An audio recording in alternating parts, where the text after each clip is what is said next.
Welcome to JSA TV, where we're covering the latest news, trends, and innovations from thought leaders within the digital infrastructure industry. Thought leaders like my friend over here. Matt Briley is the Senior Vice President of Global Sales at LightRiver, and he is joining me right now live from PTC 2025 in beautiful Honolulu, Hawaii. Matt, welcome to JSA TV. Oh, very happy to be here. Thank you very much. I'm happy that you are here. It's kind of early. I've had a few cups of coffee. You've gotten some coffee? Oh, yeah. Okay, you're ready for this. Breakfast at Goodies. We're all Yeah, ready okay. to go. All right, perfect. Let's jump right into this. For our viewers that don't already know, why don't you tell them a little bit about LightRiver? Sure. So LightRiver is a company that designs, automates, builds, and deploys transport systems for primarily internet content providers, data systems, or data centers, service providers, and utilities across most of the U.S. and Western Europe.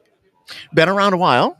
26 years. 26 years. That's right. That's a lot of time.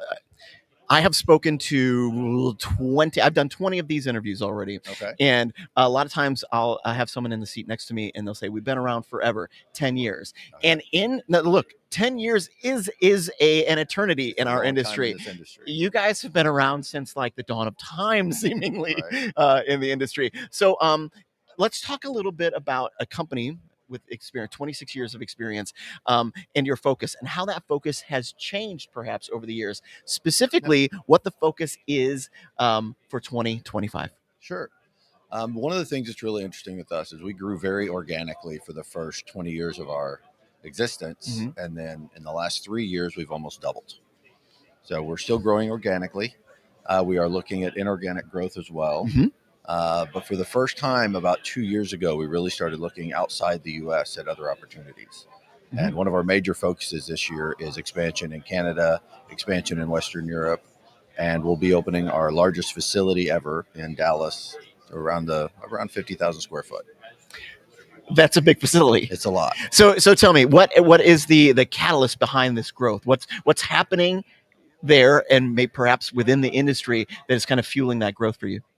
Sure. One of the big things that's happening is AI is driving a network expansion boom for a lot of the hyperscalers and tier 2 data center providers. Mm-hmm. And for the first times, we're seeing deployments where we're not just deploying a single 20 terabit system. Yeah. We're deploying 5 at a time. Yeah. And they're not 20 terabits anymore. They're 50 terabits. Yeah.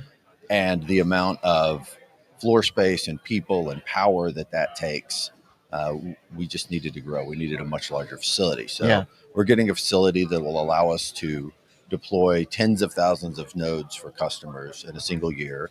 And the reason we chose Dallas, one, electricity is a lot cheaper there than it is in many places. Business is business. Business is business. And two, I can have a team on the ground anywhere in the country by noon on a Monday. Truth. Transportation hub. Yeah, big transportation hub. Yeah. And see, folks, this is how I ask an AI question without having to ask an AI question. Right. Awesome. Thanks for that, Matt. I appreciate it. No problem. Let's also talk about, we've talked about some market expansion. Let's talk about industry expansion or some new vertical industry expansion that you guys might have going on. Yeah, one of the things we're looking at this year that we're going to focus on is moving from just connecting data centers and building service provider networks to moving inside the data center. Mm-hmm. So we believe the process that we use to stage and deploy networks is equally valid to stage and deploy data center equipment. Mm-hmm. So we call our current process the factory-built network. The new process will be called factory-built compute. And we're going to hub that out of Dallas. It'll have its own special area that we do that out of, and we're partnering with Nokia, one of our primary vendors, is building a data center focused router that they're bringing out this year. So we're going to focus on that specific product. Mm-hmm. And try to bring that to either enterprise who want to move things out of the cloud back on site, mm-hmm. or data centers who are doing expansions. So off script really quickly, enterprise that are looking to repatriate, what's fueling that? It's interesting. What I have heard from many enterprises is that the AWS bills are becoming the long distance bills of the 1980s. They can't dispute them. They just keep getting larger. Yes. So that's part of it. I think the other part is security. Okay. That people want a little control Yeah. over where their data sits. Yeah. Yeah, it's great that the cloud exists. It's great that we have a hybrid model.